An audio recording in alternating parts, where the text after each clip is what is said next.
Welcome to Solo Journeys podcast, where every journey begins with a single step. I'm your host Sasha, and today we are exploring the world of social media and solo entrepreneurship with Shelby Thompson, Swiss influencer with the vibrant energy. Today she is sharing the perks of being a solopreneur and what really goes on behind the influencer life scenes. Welcome, Shelby. This is a little warm-up. What are your 3 favorite solo moments or activities you enjoy doing on your own? I really had to think about that question. It wasn't too easy. To be honest, I have a little jungle at home. I love plants. Actually, since end of last year, I started getting into getting new plants, looking after the plants and potting and stuff like that. Something very meditating for me because my job is around screens all the time. That's my time off screens. Another thing I really like doing is listening to audiobooks. So I'm not too much into reading because I'm super slow. And then while reading, I already forget half of what I've already read. So I love listening to audiobooks. I think that's something really meditating for me as well. One last thing I'd say is going for a run outside. Listening to really loud music and doing some running. I really like that. So how did your journey as an influencer begin? My journey started 2.5 years ago, not too long actually. I was on vacation with my boyfriend. He had already been an influencer at the time, and I was still working at a media agency. Really, it was a vacation where I finally had time off because I've been studying part-time and working. So it was always something going on. And in that summer vacation, I was told I didn't have any university. I was off from work. I really had nothing to do, basically. And my boyfriend always had to post for Instagram, for TikTok. He was constantly doing content. It felt a little bit bad because I'm so off and he has to work. And so I was like, that's no problem. I'll just do some content as well with you while we're on vacation. And for me, it's fun because for me, it wasn't work. It was something fun. So I started doing funny sketches. I was just having fun with it, not taking it seriously at all. So we got back from vacation. Few videos just blew up at the time. So I kind of just sticked with it because I loved doing videos and I loved creating new ideas. It took me only about 3 months, 4 months. And I was like, okay, let's do this. And I quit my job. I became self-employed then. And from there on, I then started taking Instagram and TikTok a bit more seriously. When I quit my job, I was financially not ready for it. I didn't earn enough money yet, but I knew it takes up a lot of time. And when you start off as a creator, you need to post a lot. And it was getting too much with also studying part-time and working part-time and doing social media. I was getting too much and I was overwhelmed. So I knew I need to cut something. The one thing I liked least was working at the agency. So I was like, okay, let's do this. Quit my job. From there on, I really committed to it and I got some great deals and it worked out. It's really interesting that to get something new, you need to close one of the doors. Exactly. And I feel like a lot of people wait for the right moment. I don't believe there is a right moment. When I quit my job, okay, I need to decide on what I want to do in life because I can't do everything. I've always been like that. I want to do everything, but it's not going to work out if you do everything a little bit. Yeah, for me, it was very clear. I've always wanted to be self-employed. I kind of just didn't know what to do. Then social media came up. It was for me a great stepping stone to get into being self-employed. And that was the first step to enter that world for me. That's very inspiring. Did you have a fear leaving job behind and stepping into something new? If it would have just been me and my thoughts, I'd say no. I was a little bit fearless. I was like, yeah, let's do this. But because so many people constantly told me how scary it is. And after I told people I quit my job and I'll be self-employed, everyone had the feeling, oh my God, it's going to be so scary. What if you don't make enough money and you're not ready and you're too young and all these problems that I didn't even think of, wasn't a huge problem in my head at the time. It suddenly got scary. I started to become nervous, but I already did the step. And I think that was really good for me that I already quit my job without telling anyone. I kind of just did it and went for it and then told people. The people who told me those scary problems that could come up, mostly they were people who were employed somewhere. So it was also kind of my thought, I don't know, how seriously can I take their advice because they're not self-employed? Like, how do they actually know? That's just something everyone always says about people who are self-employed. But, people who become very successful, they never listen to people who are employed. So why do it? And I felt like I'm still young. I can always still get a job. It's not like this has to be one thing and forever. And if it doesn't work out after a year or two, sure, I can still find some job somewhere. If you don't have stamina or you don't have core, then it might mislead you actually. Exactly. And I think it's always important to question about like who's telling you this advice. If someone's really been in that industry for 20 years, then I listen a bit more and ask more questions about it. But if people who are employed tell me how scary it is to be self-employed, I don't believe too much of it, or it's okay, I want to experience myself because I don't think this is a really reliable source.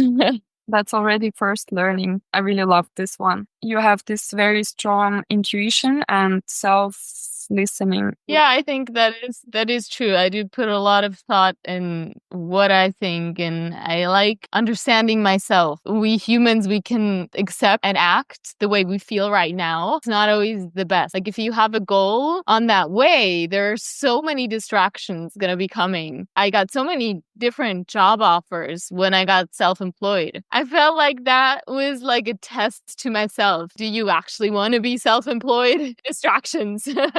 Okay, I decided to be self-employed. Felt tempted to go back to the old pattern. Definitely. People coming with great offers think like, maybe I should get more corporate experiences. But I always had my boyfriend behind me saying, this is the test. I really thought you wanted this, but I guess not. Being super direct.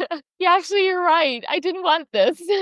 In everything, in every aspect in life, this is going to happen. And there are always so many temptations also with love. But I feel like that shows how strong you are to not go for the small temptations that life gives you. Yeah, and that's going to be so much more rewarding than these small little temptations. What helped me at the beginning was writing down what I actually want. Some pillars in life, big dreams. This is me in 10 years from now. Having this huge healthy snack company going global and stuff like that. The bigger dream, that's where money's gonna follow and, life is gonna work out no matter what you do. Once you stepped into your new life, new job, what were the early challenges that you faced and how did you overcome them? One big thing was I've realized everyone has a strong opinion about you, especially on social media. People think they really know your whole life. And that was something I really struggled at the beginning. There was some sort of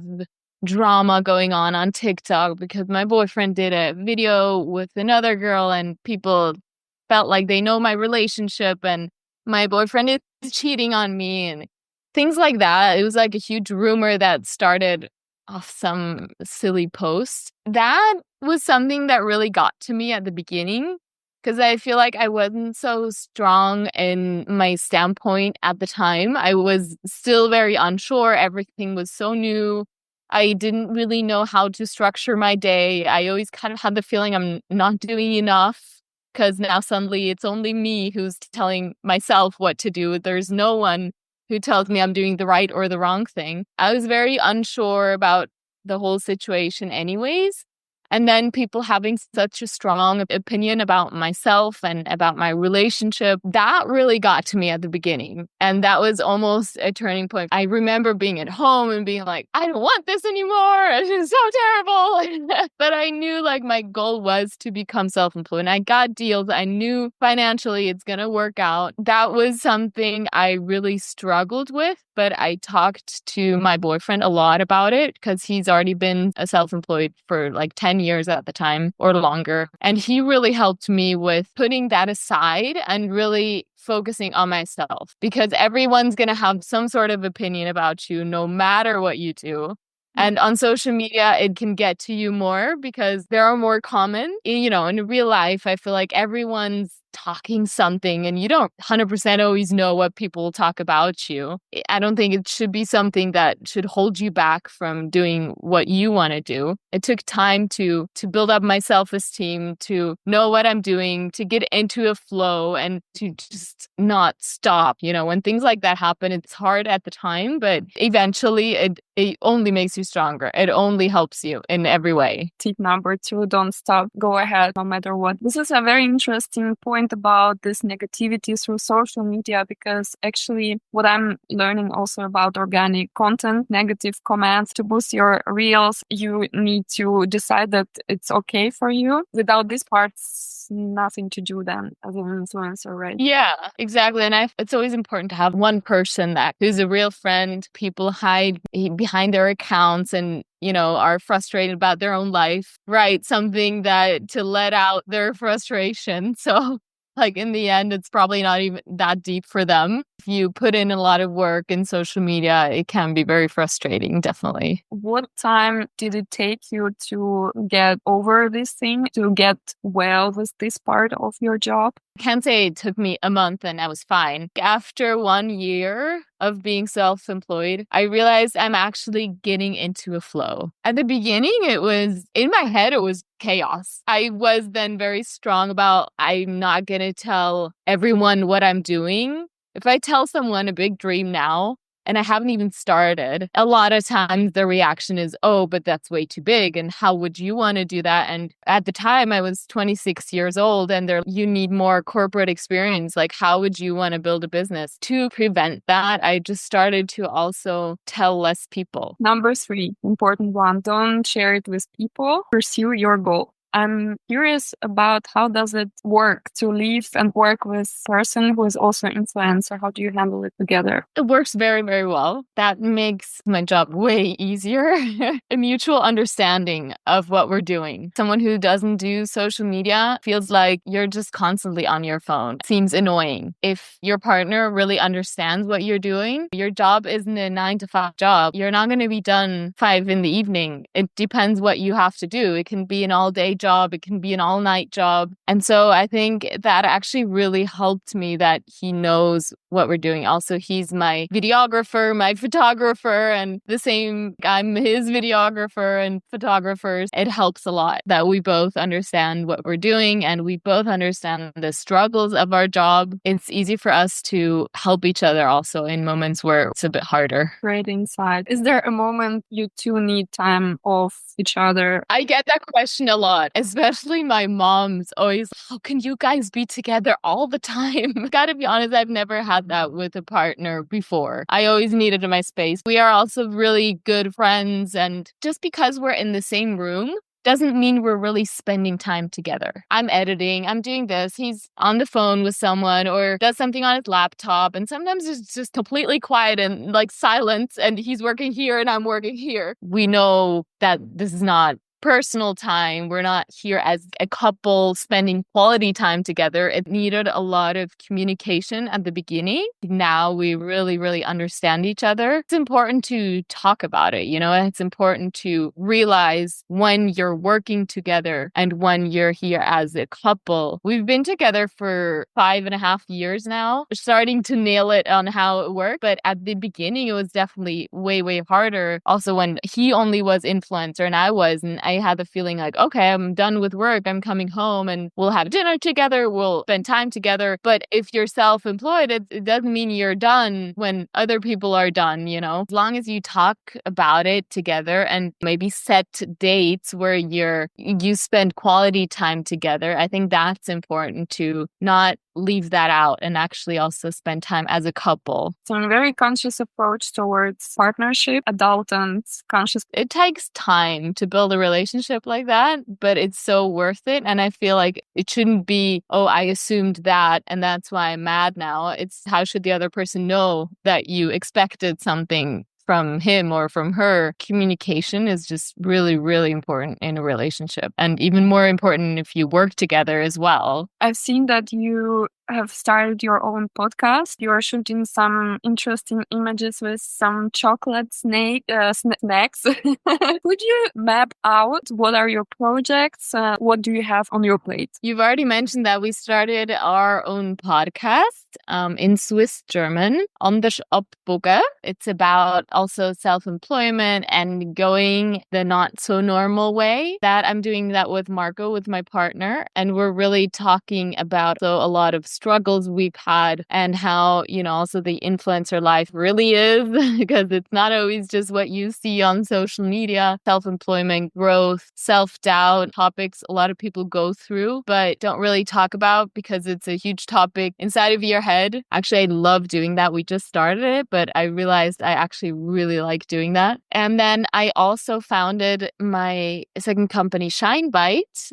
end last year with my co-founder, Celine. She works in food science, and we created a healthy snack. We're looking for manufacturers and kitchens and so on. So that's really in the product development phase right now. It's still very much in the beginning. We want to really build a healthy community around it. Together with BlissFit Retreats, they do retreats all over the world. Our bigger vision is to create snacking to be easy way. Actually, that takes up a lot of time right now, but that's something I really love. And we're building the team and everything around it. The other thing is social media, and that's what I'm still doing a lot, creating videos online on TikTok and Instagram. So these 3 projects, I'd say, are my main work right now. I think there is something else that you didn't mention. Actually, I've seen you on advertising for McDonald's once in the tent. Ah, yeah. So I saw you already twice, and I have a feeling there was something else. So You're right. You're basically modeling as well. I'm also modeling. Yes. I'm doing that as well. Commercial modeling. Yeah, whatever comes up there. Those projects came through your influencer activities, right? Actually, modeling is something separate. I'm in a modeling agency, whatever comes up, or I also do jobs on my own. And then social media is on its own. There I have a manager who does collaborations, and the podcast comes in line with social media. We also promote it a lot on social media, and that's where I also have my community. And then ShineBite is actually quite separate. You look too good to work at night. You look too fresh. It's almost like a hobby and my work together. It's just something I love. I always say life is like a game. It's always like you want to level up your game and you always achieve a new level in life. It's just life, and these are projects I want to create. It's funny how you merge it all, and it's definitely so motivating to get this feeling of life is a game. Make fun out. Yeah, exactly. What does a typical day look like for you now? I don't really have a typical day, I'll be honest. I'd say, okay, I get up around between 8 and 9 o'clock. I'm not the super early bird. Then I check my messages on WhatsApp, my emails, my social media DMs, whatever is going on. I have a to-do list that I create every Sunday evening. And I create that for the whole week. And then during the week, more and more comes up. And then I start my to-do list. Depends on the project and how urgent things are. I try to have one project for a whole morning or a whole afternoon to not switch up too many projects. If I do social media, I first plan my videos. I write down the idea or I save other videos that inspired me. Then I usually film my videos with Marco together. Either he's in the video or he films me. Then it's back to editing. Huge part of what I do is also laptop work. Editing takes up a lot of time and planning out takes up a lot of time. Creating part, the filming itself doesn't take that much time. That would be social media. If we do podcasts, we start planning out the podcast ideas, the topics. Marco and I talk about what we want to roughly talk about. We don't go in detail. Podcast is still very spontaneous. We do talk about what kind of parts we want to highlight. So where do we want to get into so we don't get completely lost in the podcast, because we can just go on for hours in one small topic that we suddenly decided. Filming our podcasts takes us around 1.5 hours. Our podcast is usually 1 hour.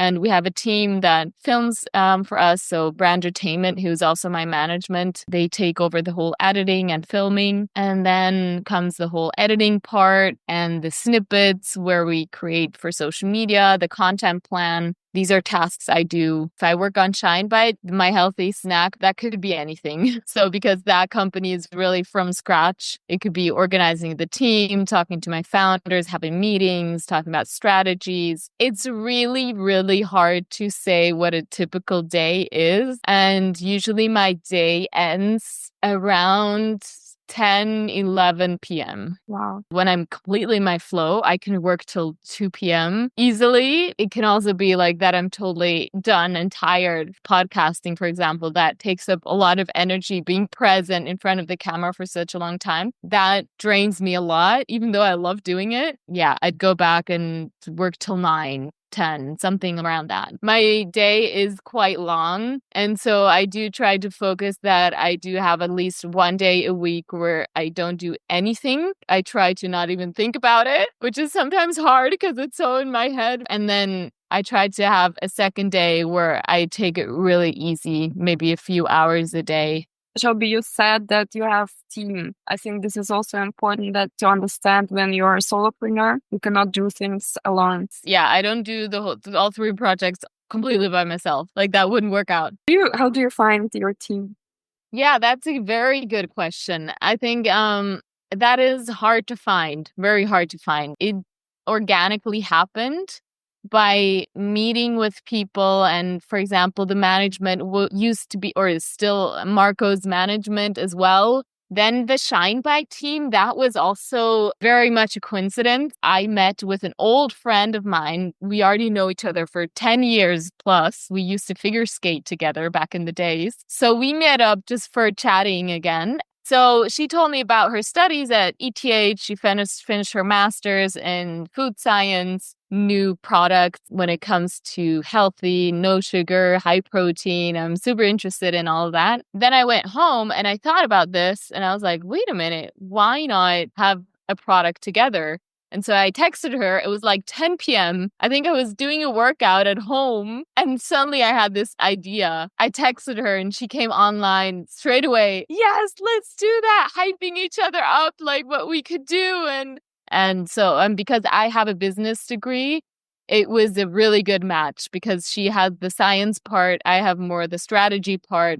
And so that really combined well. And we've known each other for so long that it was easy to talk about everything straight away because we know each other so well. From there on, she has a lot of people she knows from food science. It was really kind of a talking to everyone, networking a lot. I think it's important if you do business with someone that you really fully trust that person. I try to find someone who helps me edit my social media videos. But there I haven't been too successful in finding the right way because when you create videos, you have such a vision of what you want to create and how, and that has been too challenging. No, I'll just do it myself. Maybe one day I'll find a good partner on that as well. What do you love most about your solopreneur style of working? Freedom of being able to create what I vision. Also, not having someone that I have to wait for approval or someone who says, no, you have to do this, you can't do this. I think that's always been something I've struggled with. When I had a job, when I was employed, I always had a hard time of just following my boss. Having the freedom, being able to, work till 10, 11 p.m., it doesn't matter. I can also sleep longer. It doesn't matter. I'll work when it flows. It doesn't have to be 8 a.m. You have to be in the office. And no matter what, I love creating things and having new ideas. I get really, really excited about things. My boyfriend always laughs at me how you can really hype me up in 5 minutes and I'm super excited about it, And so I love being able to do that a lot. One thing people don't see on social media about your journey that's actually a big part of who you are. It doesn't really show the struggles of it behind the camera. So even simple things like that you posted enough, that you created enough videos. Yeah, the not doing enough is something I struggled at the beginning of being self-employed, and the thoughts you have behind the camera and what to post and how to create. And then you suddenly see other creators that do videos that work really well. And then you're suddenly like, oh, I should maybe do content more like this, when actually that doesn't even fit to who you are and what you actually wanted to do. But you get sidetracked a lot. The whole thought about your whole content and who you want to show on social media, that's not visible in front of the camera. What I could grasp from what you just said, like in front of camera, we are energized as we need to transmit it to our followers. It's also important to understand that everybody is a human being and you cannot be on the same level of energy 100% of your life. It also requires kind of hide a little bit and restore your batteries. Not everybody understands how energy consuming it could be. 100%. Yeah. I saw this post once.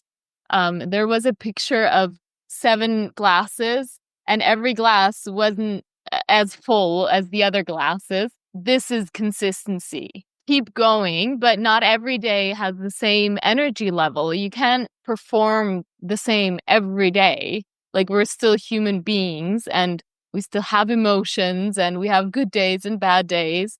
And that is completely normal. Being consistent means just not giving up on it, but it doesn't mean giving the same energy every single day. And as you said, it can be also very draining being in front of the camera and bad days and feel ugly. And then you don't feel like being in front of the camera. You don't have to be in front of the camera every day. It's also a bit of a misperception of being influencer. You can also have content days where you create a lot of content, but you don't have to be in front of the camera every single day. So it's a lot about balancing out your aspects of your life. Exactly. To wrap up our whole conversation, what's one tip you would give to fellow soloers? Everyone's unique, and that's beautiful. You don't have to be like anyone else. You do your own way. Don't think about what people think about you too much, because I don't think they care that much. Everyone cares about themselves the most and how they get perceived. Do your own thing and go for it. Thinking about a business and thinking about your vision and your project is great, but it's not going to get you there. Just go for it, and that's how you learn the most from it. Thank you, Shelby. It was a pleasure talking to you. I wish you all projects success. I'm looking forward to try Shine Bites. Thank you so much. Yeah, as soon as they come out. Feel free to contact me if you need a test group. Perfect. Thank you so much. And I wish you a lot of success with your podcast and everything that's coming. Thank you very much, Shelby. Have a nice day.